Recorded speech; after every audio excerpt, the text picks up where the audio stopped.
Psalm 110, 7 and 8. Your precepts, O Lord, are all of them sure. They stand firm forever and ever.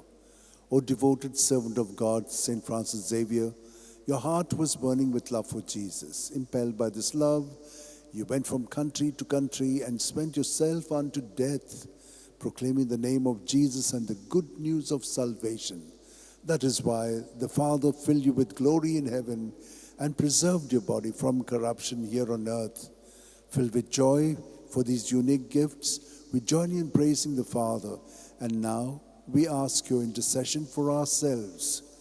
You may pray for whatever you want through the intercession of St. Francis Xavier.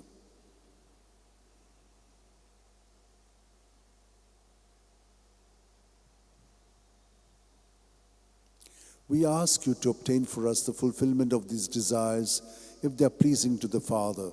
And for everything, together with you, we praise the Father through Jesus in the Spirit. Amen. And may Almighty God bless us, the Father and the Son and the Holy Spirit.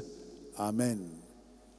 San Francis Xavier, voda cura, radi samcha mogan, las lolia, besaungal saiba, desaramcha, sambalungamka, gopantuja, besaungal saiba, sharar goincha, sambalung sodakal, gopantuja.